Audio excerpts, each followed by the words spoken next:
সময়টা 2015। রাজধানী ঢাকা থেকে আমাদের গন্তব্য ব্রাহ্মণবাড়িয়া সীমান্ত।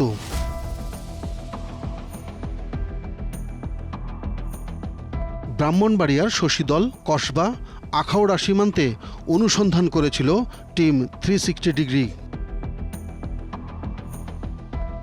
মাদক, শাড়ি, স্বর্ণ, চিনি ও মশলাসহ নানা পণ্যের চোরাচালান ট্রেন হয়ে ছড়িয়ে পড়ে সারা দেশে।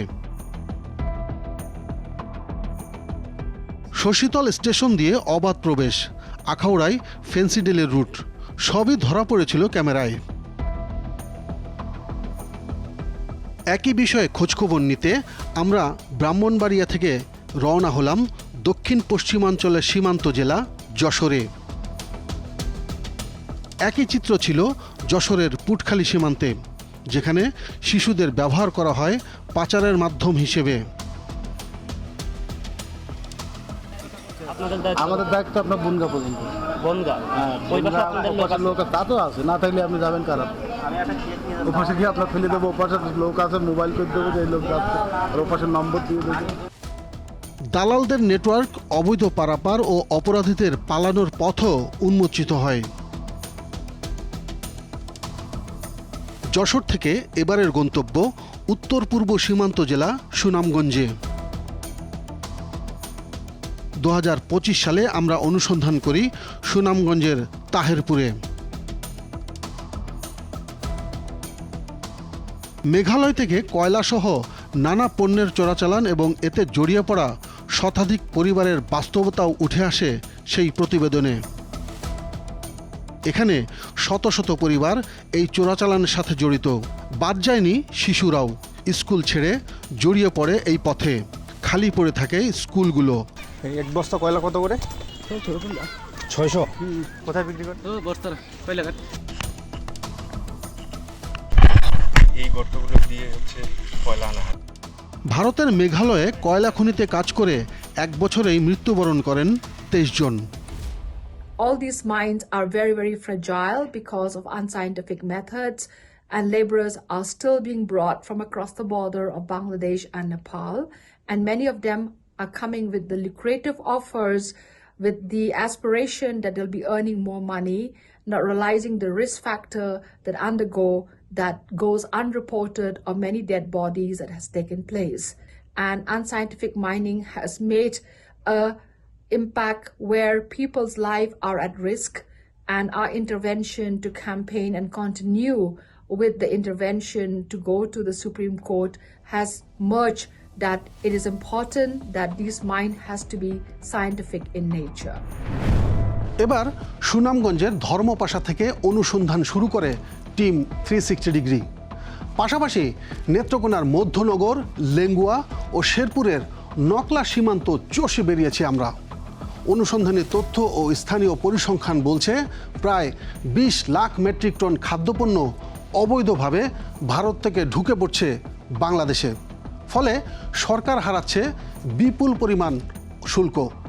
বৈধ আমদানিকারকরা ক্ষতিগ্রস্ত হচ্ছেন।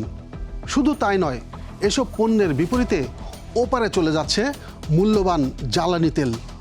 নেত্রকোনার লেঙ্গুড়া, কলমাকান্দা আর সুনামগঞ্জের বড়ছড়া ও টেকেরঘাট সীমান্ত, বাংলাদেশ ভারত সীমান্তের এই রুটগুলোই এখন সন্দেহের কেন্দ্রবিন্দু।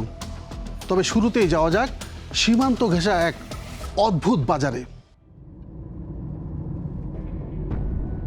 ভারতের মেঘালয় পাহাড়ের পাদদেশে সুনামগঞ্জ সীমান্তে এর অবস্থান, যেখানে সীমান্তে উঁচু দেয়াল হয়ে দাঁড়িয়ে ঘন জঙ্গলে ঘেরা কয়েকশো কিলোমিটার পাহাড়ি এলাকা। নাম চন্দ্রডিঙ্গা বাজার। এই বাজারে মিলবে হরেক রকম ভারতীয় পণ্য, কসমেটিক্স, তেল, সাবান, খাদ্য সামগ্রী, কি নেই এখানে। দূর দূরান্ত থেকে পর্যটকরা আসছেন, কিনছেন বাহারি পণ্য। কিন্তু প্রশ্ন হচ্ছে, এসব পণ্য কি বৈধভাবে বাংলাদেশে প্রবেশ করেছে? ভারতীয় শাড়ি, চিনি, জিরা, কসমেটিক্স, এমনকি মাদকদ্রব্যের অনুপ্রবেশ ঠেকাতে সীমান্তে নিয়মিত কাজ করছে আইনশৃঙ্খলা বাহিনী। তবুও থামছে না চোরাচালান। এবার আমাদের যাত্রা 15 কিলোমিটার দূরের আরেক পাহাড়ি এলাকা মহেশপুর।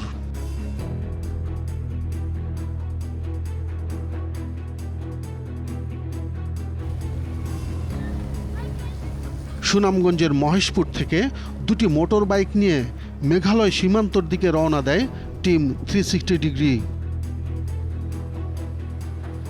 সারি সারি পাহাড়, পাহাড়ের গা ঘেঁষে কাঁচা রাস্তা।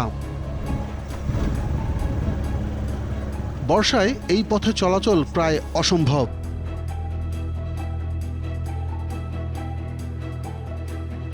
স্থানীয় সূত্র বলছে এই দুর্গম পথই চোরাচালানের নিরাপদ করিডর। মাস 6 আগের একটি ভিডিও। স্থানীয়দের ভাষায় তখন বর্ডার চেক ছিল অনেকটাই শিথিল। চোরাচালানটা এমন ভাবে আমাদের এলাকায় ছায়া গেছে যে বাচ্চারা এখন স্কুলে পর্যন্ত আসতে চায় না। চিনির বস্তাটা নিয়েও তারা টাকা পয়সা পায়, 3000 থেকে 5000 টাকা তারা পায়। এই জন্য এই স্কুলমুখী শিক্ষার্থী, বিশেষ করে 9-10 বাচ্চারা বিদ্যালয়ে আসে না। চিনি হ্যাঁ করতলা বাজার থেকে কার কাছ থেকে আনছো? মহাসিন পুলিশ কিছু বলে না? পুলিশ বলে এটা এর তোর সব কিছু করা লাইন করা নাকি। আমাদের হাতে এসেছে এমন ছবিও। দলে দলে নারী পুরুষ ভারতের সীমান্ত ঘেঁষা গ্রাম থেকে পণ্য আনছে। স্থানীয়দের একটি বড় অংশ এই চোরাকারবারের সাথে জড়িত বলে অভিযোগ। ফলে আইনশৃঙ্খলা বাহিনীর জন্য এই সিন্ডিকেট ভাঙা হয়ে উঠছে কঠিন।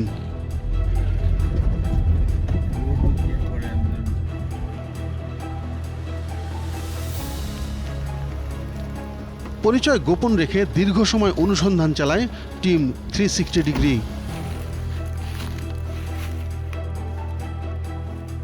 সীমান্তে খোঁজ চলে, নজরদারি চলে, তবুও মেলেনি তাৎক্ষণিক চোরাচালানের দৃশ্যমান প্রমাণ। কিন্তু সূত্র বলছে চোরাচালান বন্ধ হয়নি, বরং আরও গোপন আর কৌশলী হয়েছে।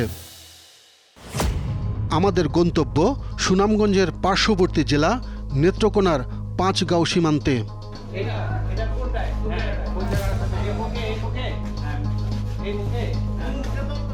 মধ্যপ্রাচ্যে যুদ্ধ পরিস্থিতির কারণে তেল নিয়ে তুলকালাম চলছে সারা দেশে। এক শ্রেণীর অসাধু মজুতদার অতি মুনাফার আশায় সীমান্ত এলাকায় জড়ো করছে বিপুল পরিমাণ তেল। তাদের বিরুদ্ধেও সতর্ক থাকতে হচ্ছে সীমান্তরক্ষী বাহিনীকে। তেল পাচার রোধে বিজিবি সর্বাত্মক কার্যক্রম গ্রহণ করে যাচ্ছে। আমরা বিভিন্ন পেট্রোল পাম্পে নজরদারি বৃদ্ধি করেছি। আমরা বিভিন্ন জায়গার চেকপোস্ট স্থাপনের মাধ্যমে নিয়মিত এটা তদারকি করে যাচ্ছি। বিস্তীর্ণ সীমান্তে কাঁটাতারের বেড়া না থাকায় অবৈধভাবে মালামাল পাচারই শুধু নয়, মানব পাচারের জন্যও বেশ পরিচিত দুর্গম এই পাহাড়ি এলাকা। সীমান্তে আসলে মাদক চোরাচালান, মানব পাচার এগুলো সবসময় আইন শৃঙ্খলা বাহিনীর জন্য অত্যন্ত চ্যালেঞ্জিং। অনেকেই ময়মনসিংহের হালুয়াঘাট এবং ওই ধোবাউড়া এলাকাটাকে একটা সেফ হ্যাভেন হিসেবে গ্রহণ করার চেষ্টা করছে, কিন্তু প্রথমের দিকে যে পরিমাণ মানব পাচার নিয়ে কথাবার্তা হচ্ছিল, এখন কিন্তু এটা উল্লেখযোগ্য পরিমাণ কমে গেছে।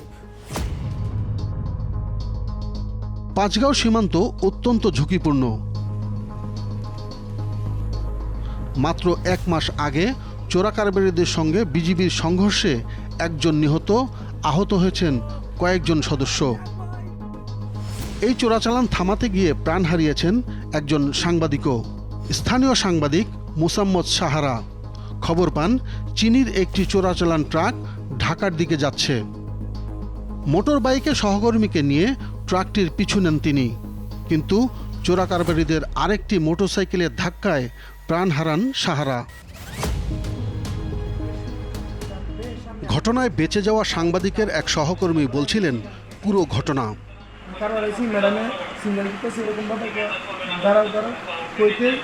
মানে মোটরসাইকেল আয়া মানে ঘুম করে মানে ইয়েদের ওভারটেক করে বেরোতেছে, ওভারটেক করে আর ডাইরেক্ট আমরা তারপর ঘুম করে মারি নিয়ে পরে সাইডে একবারে বর্ডারে মারা।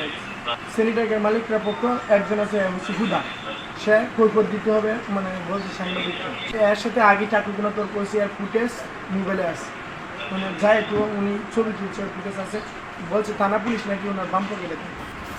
পরবর্তীতে এই ঘটনায় পুলিশ মজিদ নামে একজনকে গ্রেফতার করে। প্রশ্ন থেকেই যায়, সীমান্তে কড়াকড়ি থাকা সত্ত্বেও কিভাবে চলছে এই চোরাচালান? কারা রয়েছে এর পেছনে? আর কত প্রাণ গেলে থামবে এই সিন্ডিকেট? এই বাস্তবতায় টিম 360 ডিগ্রির অনুসন্ধান এগিয়ে চলে সীমান্তের ভেতরকার অজানা সত্য উদ্ঘাটনের লক্ষ্যে। কোথা দিয়ে, কিভাবে এবং কারা এই অবৈধ বাণিজ্যের সঙ্গে জড়িত সেটাই জানাবো। ফিরছি ছোট্ট একটি বিরতির পর।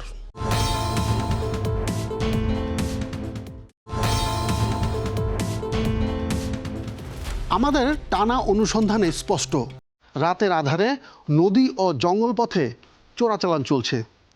অপরাধীদের নেটওয়ার্ক যতটা সুসংগঠিত ততটাই যেন শক্তিশালী।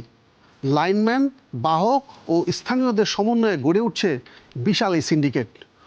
অভিযানে প্রতিরোধ, অর্থ লেনদেন ও মাদকের সম্পৃক্ততা মিললেও কৌশলে এখনও অনেকটাই অধরা তারা। তাহলে কি আমাদের আইন শৃঙ্খলা রক্ষাকারী বাহিনীর সদস্যরা চোরা কারবারি থেকে পিছিয়ে? দেখা যাক বাস্তবতা কি বলে।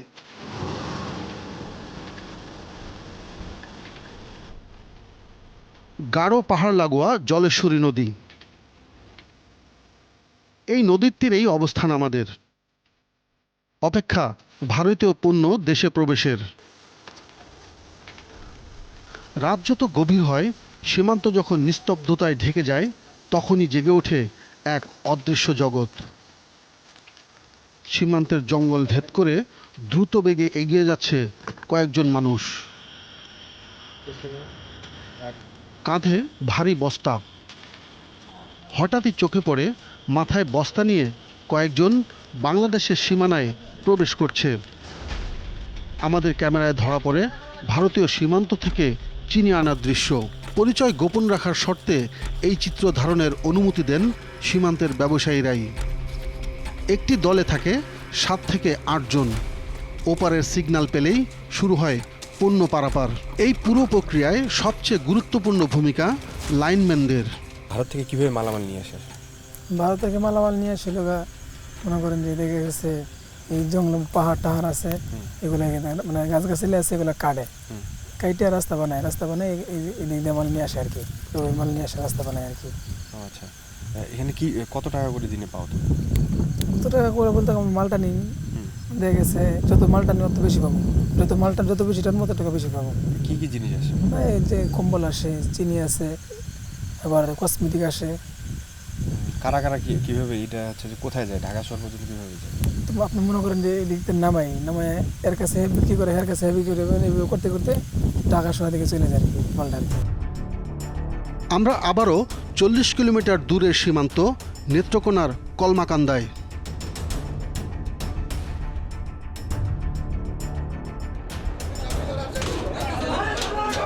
25 ফেব্রুয়ারি 2026।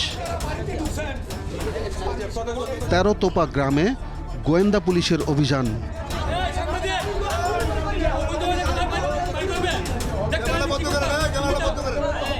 বাড়িতে ঢুকতেই ডিবি সদস্য ও সাংবাদিকদের ঘিরে ফেলে চোরা কারবারিরা।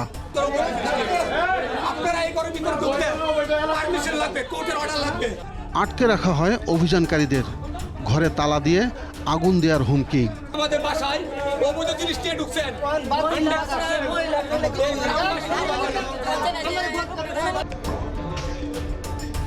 কয়েক ঘন্টার উত্তেজনার পর সন্ধ্যা 7টায় অতিরিক্ত পুলিশ এসে পরিস্থিতি নিয়ন্ত্রণে আনে।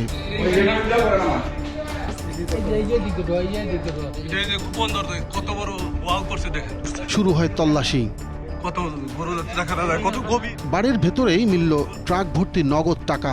উদ্ধার করা হয় 46 লাখ টাকা, রেজিস্ট্রেশনবিহীন মোটরসাইকেল, 5টি গরু, ইয়াবা এবং ভারতীয় মদ।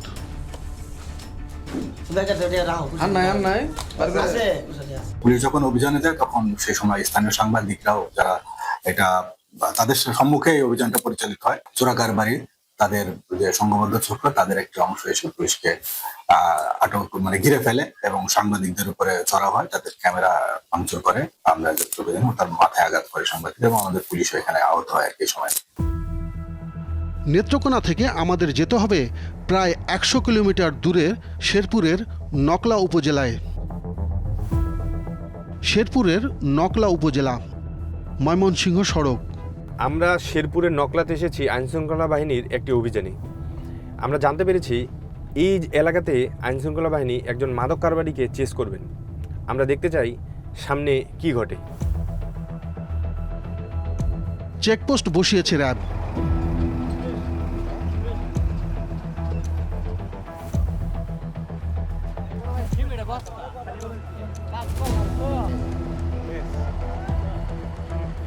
আমাদের নজর এখন একটি নির্দিষ্ট গাড়ির দিকে। তথ্য আছে হবিগঞ্জের চুনারুঘাট সীমান্ত থেকে অবৈধ পণ্য আসছে এই পথে। 1 ঘন্টা ধরে তল্লাশি চলছে বাস, ট্রাক, অটোরিকশায়, কিন্তু বারবারই ব্যর্থ। যাত্রীদের মোবাইল নম্বর মিলিয়ে সূত্র খুঁজছেন র্যাব সদস্যরা।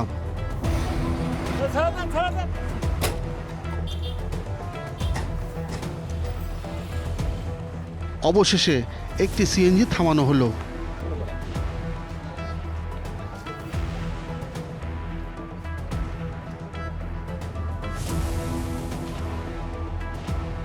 প্রাথমিকভাবে নম্বর মিলল, শুরু হলো তল্লাশি।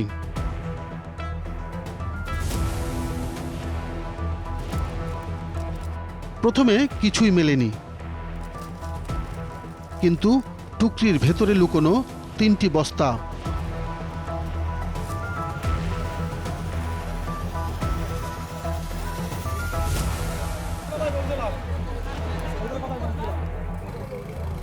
উদ্ধার হলো 30 কেজি গাঁজা। আপনারা কোথায় যাচ্ছেন? নকলা যাচ্ছেন। আর যাত্রা শুরু করছেন কোথায়? যাত্রা শুরু করছি আপনার হবিগঞ্জ জেলা থেকে। হবিগঞ্জ থেকে? একটা কত কেজি? 5 কেজি আমরা শেরপুরের শেষ সীমান্তে রয়েছে। এখানে র্যাব 14 কয়েকজন আসামি এবং হচ্ছে যে কিছু মাদকদ্রব্য আটক করেছে। এখানে হচ্ছে যে মাদকদ্রব্য নেওয়া হচ্ছিল একজন শ্রমিক যারা হচ্ছে যে লেবারের কাজ করে, তাদের আড়ালে এই মাদকদ্রব্যগুলো সংগ্রহ করা হচ্ছে।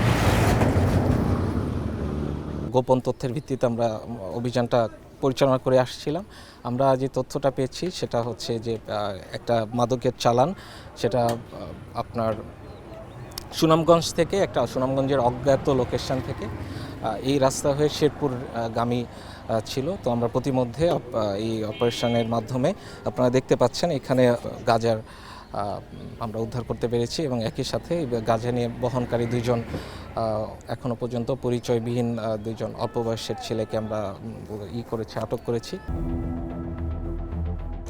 তবে র্যাব কর্মকর্তারা বলছেন তাদের তৎপরতার কারণে দিন দিন কৌশল পাল্টাচ্ছে মাদক কারবারিরা। মাদকের ব্যাপারে আমাদের জিরো টলারেন্স সবসময়। মাদক এখন কিন্তু কমে গেছে, কারণ আমরা যখন কোনো মানে কেমিক্যালস ইউজ করার চেষ্টা করা হচ্ছে এবং এটাই সত্যি যে ইয়াবার পরিবর্তে অন্য একটা আইটেম বাজারে এসেছে এবং এই কারণে ইয়াবার ডিমান্ডটা কমে গেছে। প্রযুক্তির নিত্য নতুন কৌশলের অপব্যবহারও ভাবিয়ে তুলেছে আইনশৃঙ্খলা বাহিনীকে। এখানে একটা চক্র সবসময় কাজ করে। তারা কিন্তু পার্শ্ববর্তী দেশের নেটওয়ার্ক ইউজ করে। পার্শ্ববর্তী দেশের নেটওয়ার্ক ইউজ করার কারণে তাদেরকে সবসময় আমরা ট্রেস করতে পারি না। এই সিন্ডিকেটদের সাথে অবৈধ যারা ব্যবসায়ীর সাথে জড়িত সারা বাংলাদেশে তাদের নেটওয়ার্ক আছে। আমরা 10টা ঘটনায় 3টাকে ডিটেক্ট করতে পারি, আর সবসময় সবগুলো ডিটেক্ট করা যায় না। বাট ওই যে 3টা ডিটেক্ট করতেছি, সে কারণে এই চোরাচালান এবং মাদকের যে টেন্ডেন্সিটা সেটা 50% রিডিউসড হয়েছে। সীমান্ত জুড়ে চোরাচালান শুধু অবৈধ বাণিজ্য নয়, এটি বহু স্তরের শক্তিশালী নেটওয়ার্কের বাস্তবতা। পাহাড় নদী পেরিয়ে পণ্য প্রবেশের চিত্রের একাংশ আমরা দেখিয়েছি। অভিযানে স্থানীয় সম্পৃক্ততা ও সিন্ডিকেটের কৌশলে পরিস্থিতি আরও জটিল। কারা লাভবান, কোথায় প্রভাব, আর কারা এই নেটওয়ার্কের মূল নিয়ন্ত্রক, সেটাই জানাবার চেষ্টা করব, তবে ছোট্ট আরেকটি বিরতির পর।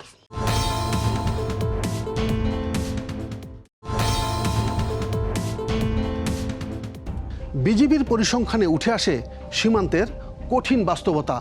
মালামাল জব্দ, গ্রেফতার আর প্রাণহানির ভেতরেও থামছে না চোরাচালান। কৌশল বদলে আরও সক্রিয় সিন্ডিকেট। কঠোর নজরদারির আড়ালে চলা এই লড়াই কতটা কঠিন রাতের অভিযানে তার ভেতরের চিত্র এখন দেখানোর চেষ্টা করব আমরা। বিজিবির তথ্য বলছে 2025 সালে সীমান্ত এলাকায় অভিযান চালিয়ে 1908 কোটি 28 লাখ টাকার চোরাচালান পণ্য জব্দ করা হয়েছে।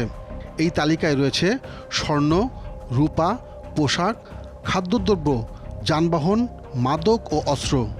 জব্দ করা হয় 12,000-এরও বেশি গরু মহিষ ও 1,000-এরও বেশি যানবাহন। এসব অভিযানে মাদক ও চোরাচালানের সঙ্গে জড়িত থাকার অভিযোগে 2334 জনকে আটক করেছে বিজিবি।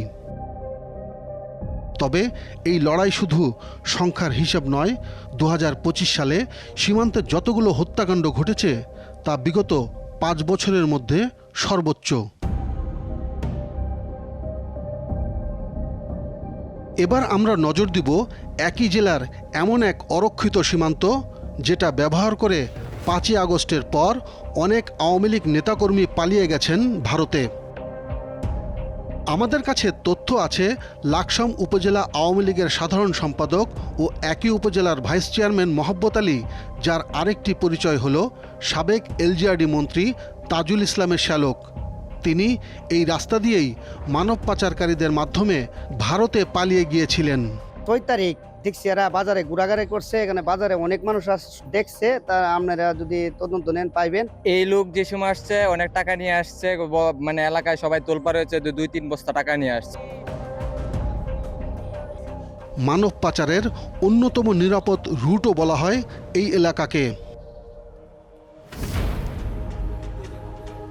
রাত 1:30 বাংলাদেশ ভারত সীমান্তের মধ্যনগর বিজিবি ক্যাম্প। চলছে সীমান্ত অভিযানের প্রস্তুতি। বর্তমানে যে তেলের সংকট, এই সংকটটা যেন কোনো মতে যেন তেল ভারতে যেতে না পারে। 1169 মেন পিলারের আশেপাশে থাকবেন, দেখবেন যে কোনো কিছু হয় তাহলে এই জিনিসটা ধরার চেষ্টা করবেন। 31 বিজিবির সিওর নির্দেশনা অনুযায়ী অভিযানের কৌশল বুঝিয়ে দিচ্ছেন ক্যাম্প কমান্ডার। নিয়মিত টহলের পাশাপাশি গোপন তথ্যের ভিত্তিতে নেত্রকোনা সীমান্তে শুরু হচ্ছে বিশেষ অভিযান।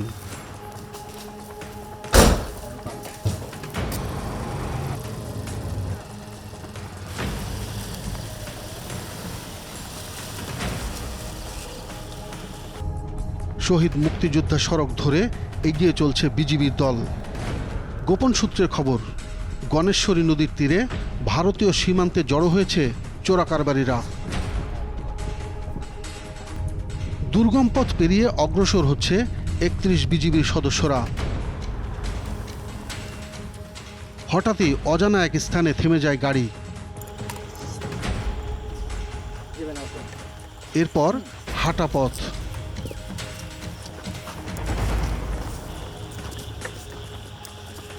ঝোপঝাড়ের আড়ালে অবস্থান নেয় বিজিবি সদস্যরা। সীমান্তের দিকে সতর্ক নজর, চারপাশে ঘুটঘুটে অন্ধকার। হঠাৎই ওপার থেকে সন্দেহজনক নড়াচড়া, চ্যালেঞ্জ ছুড়ে দেয় বিজিবি।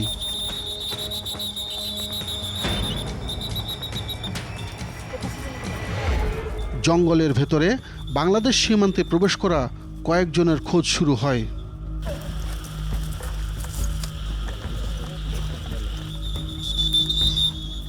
তন্ন তন্ন করে খোঁজা হয় পুরো এলাকা, কিন্তু কাউকে পাওয়া যায় না। ধারণা করা হচ্ছে তারা আবার ভারতের ভেতরে পালিয়ে গেছে।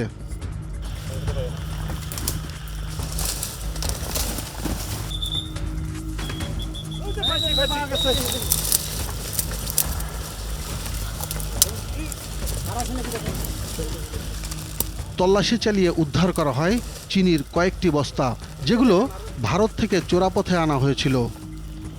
ভারত থেকে যদি কোনো মাল আসে তাৎক্ষণিক আমরা এটা ধরতে সক্ষম হই, বা এর থেকে কোনো বেশি কোনো মাল বড় চালান আসলে কর্তৃপক্ষকে জানানোর পরে কোনো বাজার বা কোনো বাড়ি ঘরে যদি থাকে ট্রান্সপোর্টের মাধ্যমে আমরা এই জিনিসটা তো অপারেশন করতে সক্ষম হই আর কি। আচ্ছা, আজকে অপারেশন কি? আজকে অপারেশনটা উপরে আমাদের কর্তৃপক্ষ যখন বলে আমাকে কোম্পানি কমান্ডার আপনি এই করেন, একটা গোয়েন্দা সূত্রে সারি জানতে পারে, পরে আমাকে বলে, আমি তখন পার্টিকে নিয়ে আসি সীমান্ত এলাকায়। তাতে কিছু মালামাল ধরতে আমরা সক্ষম হয়েছি। ইন্ডিয়ান মালামাল লোড করে দেখছেন।